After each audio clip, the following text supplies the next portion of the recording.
Assalamualaikum warahmatullahi wabarakatuh. Jadi pada kali ini saya akan menjelaskan tentang manajemen file dan folder dan mengatur hak akses file dan folder tersebut pada Linux ya. Nah, kita masuk ke yang pertama dulu ya, tentang manajemen file dan folder. Ada berbagai perintah dasar pada Linux itu yang sangat dibutuhkan untuk manajemen file dan folder tersebut. Nah, kita masuk dulu ya ke yang pertama, yaitu sintaksnya itu perintah nama itu ls. Ls itu tujuannya untuk melihat isi di dalam direktori tersebut. Nah, jadi inilah isinya. Ada 9 folder. Nah, biru itu namanya folder. Nah, nanti kalau yang putih itu nanti namanya file. Nah, kemudian masuk kita ke perintah kedua, itu cd. CD ini tujuannya untuk masuk ke folder. Masuk ke folder mana? Misalnya kita masuk folder SO3B. Tuh ya. Coba 3B. Nah, kita udah masuk folder 3B. Dan bagaimana cara kita itu keluar satu langkah lagi ke folder sebelumnya?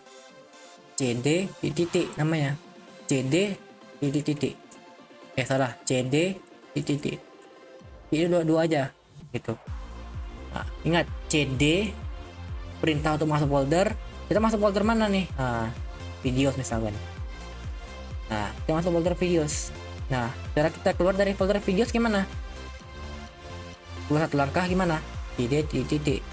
Nah, kalau mau keluar langsung misalkan nih udah panjang nih foldernya nih, akar-akar nih, kita keluarnya mau langsung ke direktori utama tanpa titik dua kali, berulang-ulang kali gitu, langsung cd aja. Nah, bisa juga. Ada lagi nama itu perintah yang keempat, itu mkdir. Mkdir tujuannya untuk apa? Untuk membuat folder. Mkdir terus apa lagi caranya? Yaitu ketik nama folder yang mau dibikin. Sekarang nama foldernya tugas kuliah. Nah, kita ls untuk melihat isinya. Apakah terbikin atau belum? Nah, udah terbikin kan tugas kuliah situ foldernya. Nah, bagaimana cara kita menghapus folder tugas kuliah itu? Caranya rmdir. Ini perintah kelima. Terus apa yang mau dihapus? Tugas kuliah. Nah, ls. Nah, maka folder tugas kuliah sudah terhapus dengan perintah rmdir. Nah, untuk membuat file, sekarang membuat file ya. Bagaimana perintahnya? Yaitu touch. Nah, ini untuk membuat file. Terus nama filenya. Nama filenya apa? azri.java misalkan. Nah, ls lagi. Nah, maka situ kelihatan bedanya. Profile itu warna putih, folder itu perbedaannya. Nah, terus kita itu pengen menghapus file itu. Gimana caranya? Cukup ketik aja sintaksnya itu, perintahnya itu rm untuk menghapus file. Kalau menghapus folder itu rmdir, kalau menghapus file itu rm saja. Apa file yang mau dihapus? Yaitu azri.java. Nah, ya kita ls membuktikan ya. Nah, udah hilang kan gitu ya, memindahkan file. Kita cari yang ada file, kita bikin dulu deh ya filenya, kita bikin lagi ulang. Nah, kita memindahkan file azri.java ini ke publik misalkan. Bagaimana caranya? Nah, pakai perintah mv, habis itu file yang mau dipindahkan itu apa? azri.java. Pindahkan kemana? Pindahkan ke publik. ls. Nah, maka folder azri.java, file azri.java itu udah hilang di sini.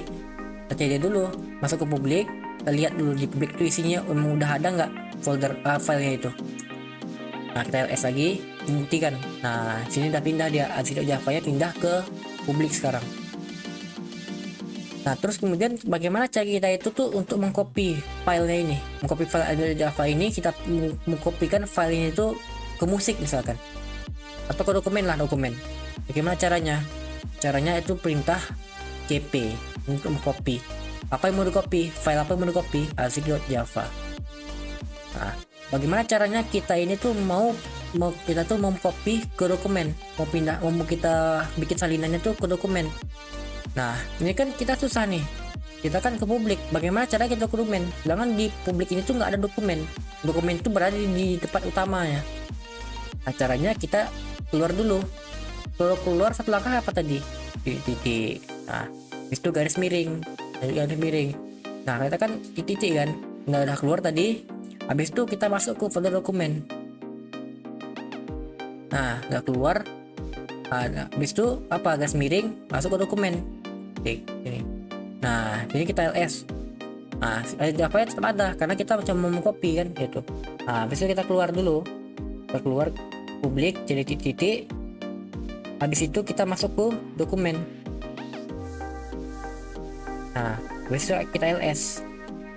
Nah, ada Visual Java dan index HTML. Nah, tapi pindah dan sudah ke copy kan gitu. Nah, itulah perintah dasarnya yang terdapat pada Linux ya. Sebenarnya masih ada lagi sebenarnya, tapi yang saya tahu tuh hanya ini untuk sementara waktu ya. Dan kemudian kita masuk, ini materi kedua, ini tentang hak akses. Bagaimana mengatur hak akses pada file dan folder. Baik, untuk materi hak akses ini itu jadi terbagi menjadi tiga. Ada tiga hak akses yang didapatkan, yaitu ada R yaitu read, yang kedua itu write, yang ketiga itu X yaitu execute. R itu membaca file atau membuka file, W itu menulis atau mengedit file, yang ketiga itu X mengeksekusi file. Nah, tiga hak akses itu diberikan kepada tiga golongan, yaitu user dan owner. Nah, membedakan hak akses file dan folder itu file itu tuh diawali dengan minus di awalnya, sedangkan kalau folder itu diawali dengan D. Untuk akses itu pada folder itu menggunakan numerik. Kita menggunakan R itu nilainya 4, W itu sama dengan 2, X itu sama dengan 1. Kita langsung masuk aja ke sintaksnya saja gitu. Nah, kita ingin menghilangkan akses read-nya gitu. Kalau akses read-nya hilang, maka otomatis kita nggak bisa buka filenya gitu. Nah, kalau kita menghilangkan akses W-nya, otomatis kita nggak bisa ngedit file tersebut. Nah, berarti kita hilangkan R-nya dong gitu. Nah, kita hilangin R-nya itu tuh untuk di Azure Java. Cara gimana? chmod, kita hilangin R-nya.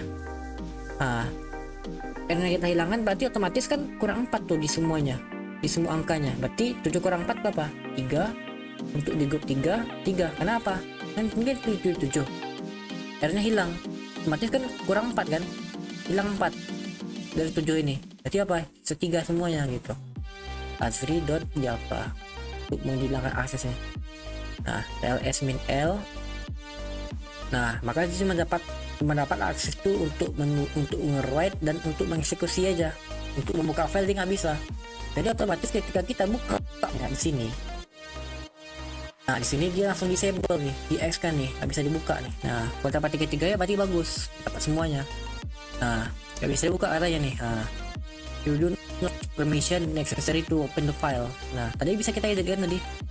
Nah, nggak bisa diedit nih, nggak bisa dibuka. Otomatis sebenarnya cara kita ngeditnya, gitu loh.